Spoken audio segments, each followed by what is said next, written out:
Pourquoi est-ce que certaines personnes prient et voient leur vie changer, alors que d'autres disent croire en Dieu, mais vivent presque sans prière?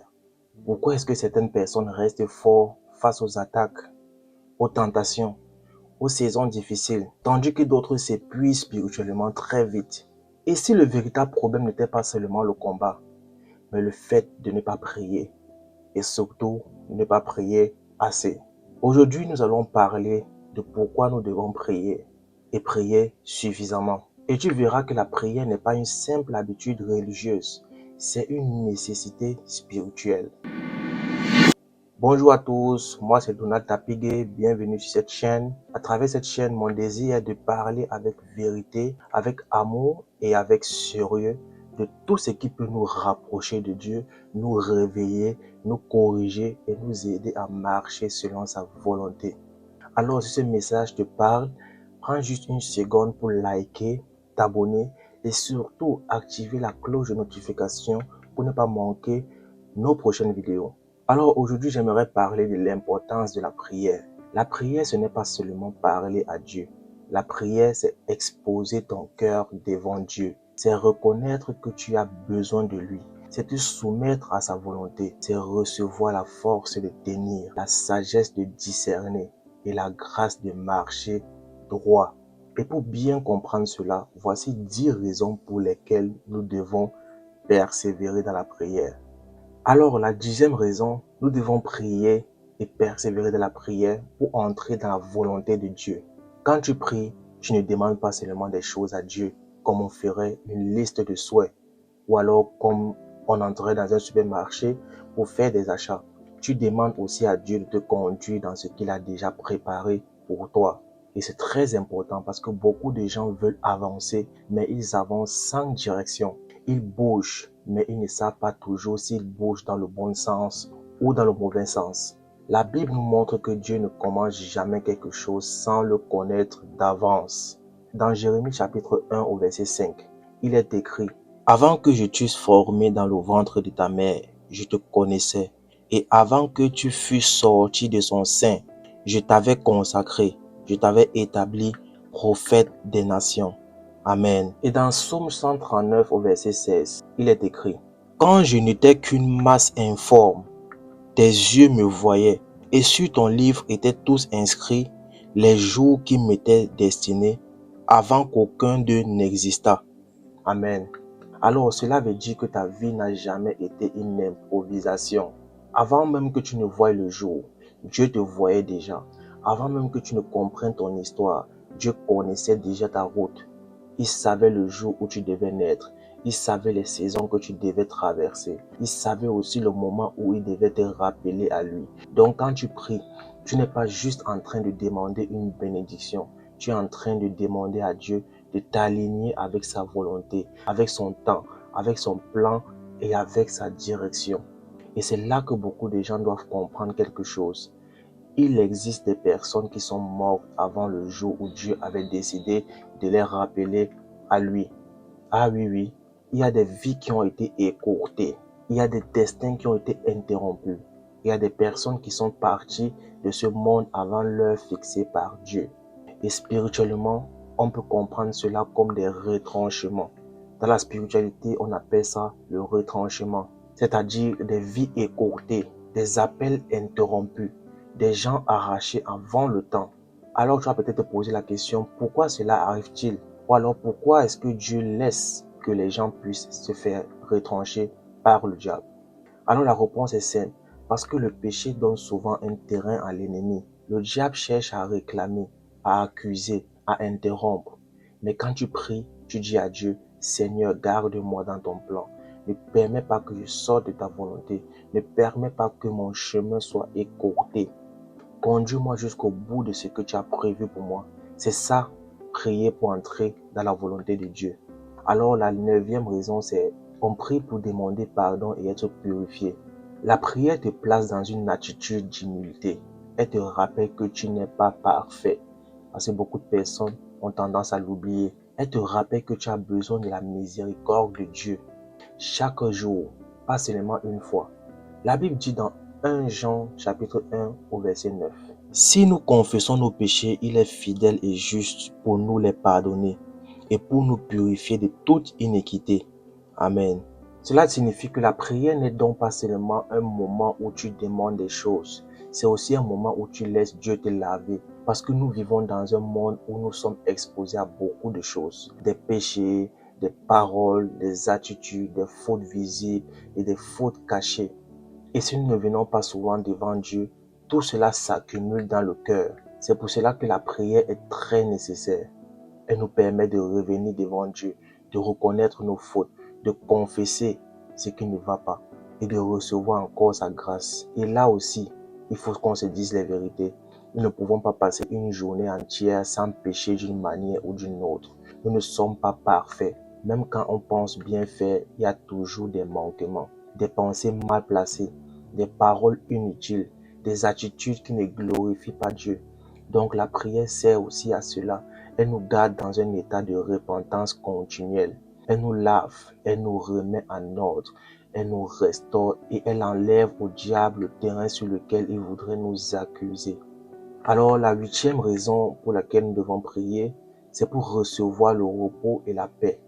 Il y a des fardeaux que l'être humain ne peut pas porter seul. Il y a des combats qui fatiguent l'âme. Il y a des inquiétudes qui mangent le cœur. Et si tu ne pries pas, tu risques de tout garder à l'intérieur jusqu'à l'épuisement. Jésus dit dans Matthieu chapitre 11 verset 28, « Venez à moi, vous tous qui êtes fatigués et chargés, et je vous donnerai du repos. » Amen. Et dans Philippiens chapitre 4 verset 6 à 7, Jésus dit encore, « Ne vous inquiétez de rien, mais en toute chose faites connaître vos besoins à Dieu par des prières et des supplications, avec des actions de grâce. Et la paix de Dieu qui surpasse toute intelligence gardera vos cœurs et vos pensées en Jésus-Christ. » Amen. Donc quand tu pries, Dieu ne change pas seulement les circonstances autour de toi, il change aussi ce qui se passe en toi. Tu peux entrer dans la prière fatigué, troublé, sans repos, mais en sortant, tu sens que ton âme s'est déposée dans les mains de Dieu. C'est ça la puissance de la prière. Alors, la 7e raison pour laquelle nous devons prier, c'est pour recevoir la force. La vie chrétienne demande de l'endurance. Elle demande de la constance. Elle demande de tenir même quand les émotions ne suivent pas. Et sans prière, cette force diminue très vite. La Bible dit dans Ésaïe chapitre 40 au verset 31, « Mais ceux qui se confient en l'Éternel renouvellent leur force. Ils prennent le vol comme les aigles. Ils courent et ne se lassent point. Ils marchent et ne se fatiguent point. » Amen. La Bible dit aussi dans Éphésiens chapitre 6 au verset 10, « Au reste, fortifiez-vous dans le Seigneur et par sa force toute puissante. » Amen. Donc la prière, c'est comme une recharge spirituelle. Tu viens avec tes faiblesses, tu viens avec ta fatigue, tu viens avec ton cœur lourd et Dieu te redonne la vigueur. Ce n'est pas une force humaine, ce n'est pas un simple courage psychologique. C'est une force venue d'en haut, une force qui te permet de continuer même quand ta chair voudrait abandonner. Alors la 6e raison pour laquelle nous devons prier, c'est pour résister à la tentation et au diable. Ah oui. Beaucoup de gens tombent parce qu'ils ne sont pas gardés par la prière. Ils veulent résister avec leur propre volonté. Mais la volonté seule ne suffit pas toujours. La tentation est souvent plus forte que nos résolutions. Voilà pourquoi Jésus nous dit dans Matthieu chapitre 26 au verset 41, « Veillez et priez afin que vous ne tombiez pas dans la tentation. L'esprit est bien disposé, mais la chair est faible. » Amen. Et la Bible dit aussi dans Jacques chapitre 4 verset 7, « Soumettez-vous donc à Dieu, résistez au diable, et il fuira loin de vous. » Amen. Donc la prière te garde vigilant, elle te rend attentif aux pièges, elle t'aide à discerner quand quelque chose n'est pas sain, elle t'empêche de suivre simplement tes envies ou les courants du moment. Sans prière, on devient facilement instable. Avec la prière, on devient plus ferme, plus sobre et plus équilibré. Alors, la 5e raison pour laquelle nous devons prier, c'est pour entendre la voix de Dieu. Ah oui, oui, oui, oui. La prière n'est pas seulement un discours que tu tiens vers le ciel. C'est aussi un lieu où Dieu te parle. Et ça, c'est très, très, très important. Parce que beaucoup de gens parlent à Dieu, mais peu prennent vraiment le temps de l'écouter. Jésus dit dans Jean chapitre 10 au verset 27, « Mes brebis entendent ma voix, je les connais et elles me suivent. » Amen. Et également dans Jérémie chapitre 33 au verset 3, « Invoque-moi et je te répondrai. Je t'annoncerai de grandes choses, des choses cachées que tu ne connais pas. » Amen. Donc, quand tu pries, tu entres dans une relation plus profonde avec Dieu. Tu ne fais pas que parler, tu écoutes. Tu ne fais pas que demander, tu reçois aussi des directions, des avertissements et des éclaircissements. Et parfois, Dieu ne répond pas seulement par les mots, il répond aussi par une paix intérieure, une conviction, une direction claire dans ton cœur. Alors la quatrième raison pour laquelle nous devons prier, c'est pour connaître la volonté de Dieu. Beaucoup de personnes veulent avancer, mais sans savoir dans quelle direction aller. Ils veulent décider, mais sans discernement. Or, la prière aide justement à cela. Elle éclaire. La Bible dit dans Romains chapitre 12 au verset 2, « Ne vous conformez pas au siècle présent, mais soyez transformés par le renouvellement de l'intelligence, afin que vous discerniez quelle est la volonté de Dieu, ce qui est bon, agréable et parfait. » Amen. Et également dans Colossiens chapitre 1 au verset 9. « C'est pour cela que nous aussi, depuis le jour où nous en avons été informés, nous ne cessons de prier pour vous et de demander que vous soyez remplis de la connaissance de sa volonté en toute sagesse et intelligence spirituelle. » Amen. Donc la prière t'aide à ne pas vivre au hasard. Elle t'aide à ne pas avancer seulement par impulsion. Elle t'aide à voir plus clairement ce que Dieu veut pour toi dans ton choix, dans ta marche, dans ta famille, dans ton travail, dans tes relations et même dans ta destinée. Alors la troisième raison pour laquelle nous devons prier, c'est pour recevoir la puissance spirituelle. Ah oui, nous ne sommes rien sans puissance. La prière n'est pas un simple rituel, c'est un accès à la puissance de Dieu. Et il y a des combats qu'on ne gagne pas avec des émotions. Il y a des combats qu'on ne gagne pas avec de belles paroles, mais on les gagne avec la puissance de Dieu. La Bible dit dans Actes des Apôtres, chapitre 1, au verset 8, « Mais vous recevrez une puissance, le Saint-Esprit survenant sur vous, et vous serez mes témoins à Jérusalem, dans toute la Judée, dans la Samarie et jusqu'aux extrémités de la terre. Amen. » Et également dans Éphésiens chapitre 3 au verset 16. « Afin qu'il vous donne, selon la richesse de sa gloire, d'être puissamment fortifié par son esprit dans l'homme intérieur. » Amen. Donc la prière n'est pas seulement là pour remplir un devoir religieux. Elle est là pour faire descendre la puissance de Dieu dans ta vie, dans ton intérieur, dans ton esprit, dans tes décisions, dans ta manière d'agir. Quand tu pries, tu ne restes pas simplement la même personne. Dieu te fortifie, Dieu t'équipe, Dieu te remplit.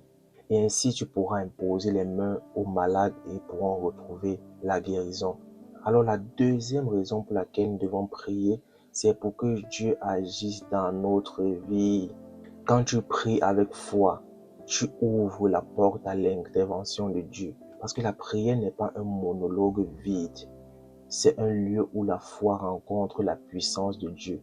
La Bible dit dans Marc chapitre 11 au verset 24, « C'est pourquoi je vous dis, tout ce que vous demanderez en priant, croyez que vous l'avez reçu et vous le verrez s'accomplir. » Amen.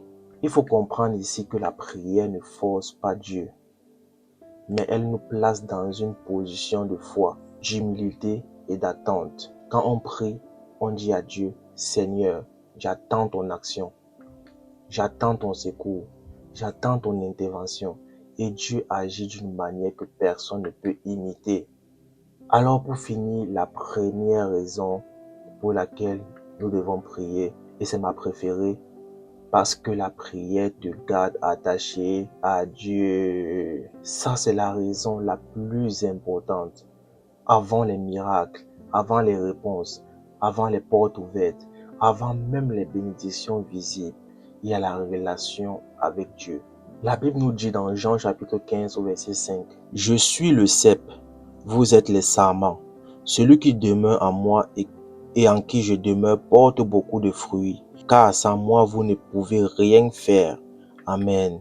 Et la Bible nous dit aussi dans 1 Thessaloniciens chapitre 5 au verset 17 de prier sans cesse. La Bible nous dit aussi dans Luc chapitre 18 au verset 1, Jésus leur adressa une parabole pour montrer qu'il faut toujours prier et ne point se relâcher. Amen. Donc la prière te garde connecté à ta source. Sans cette connexion, tout devient fragile. Spirituellement, une personne qui ne prie plus s'éloigne peu à peu de sa source de vie. Elle continue peut-être de parler de Dieu, mais son cœur n'est plus aussi attaché à lui. Et c'est pour cela que la prière est fondamentale. Elle garde la relation vivante. Elle garde la communion réelle. Elle garde le cœur humble et dépendant de Dieu. Alors, voilà pourquoi nous devons prier. Nous prions pour entrer dans la volonté de Dieu. Nous prions pour être purifiés. Nous prions pour recevoir la paix. Nous prions pour recevoir la force. Nous prions pour résister à la tentation. Nous prions pour entendre la voix de Dieu. Nous prions pour connaître sa volonté. Nous prions pour recevoir sa puissance. Nous prions pour voir Dieu agir. Et surtout, nous prions pour demeurer près de lui. Mais il faut aussi retenir ceci. La prière ne sert pas seulement à demander. Elle sert aussi à rester vivant spirituellement. Elle sert à empêcher que le péché nous éloigne de Dieu. Elle sert à faire de nous des hommes et des femmes qui marchent sous sa couverture jusqu'au jour qu'il a fixé. Alors, si aujourd'hui tu réalises que tu as vécu loin de Dieu, sans prière, sans communion, sans repentance, alors reviens à Jésus maintenant. La Bible dit dans Romains chapitre 10 au verset 9, si tu confesses de ta bouche le Seigneur Jésus-Christ et si tu crois dans ton cœur que Dieu l'a ressuscité des morts, tu seras sauvé. Alors tu peux répéter simplement après moi. Seigneur Jésus, je reconnais que j'ai besoin de toi. Pardonne mes péchés. Entre dans ma vie. Apprends-moi à prier. Conduis-moi dans ta volonté. Je veux marcher avec toi. Amen. Alors si tu as appris quelque chose dans cette vidéo, n'hésite pas à t'abonner, liker et surtout activer la cloche de notification et partager cette vidéo à quelqu'un qui en a forcément besoin. Je te prie de ne pas garder cette vidéo pour toi. Bénis quelqu'un avec cette vidéo et Dieu te récompensera. Alors on se retrouve demain pour notre prochaine vidéo. Ciao, ciao. Peace.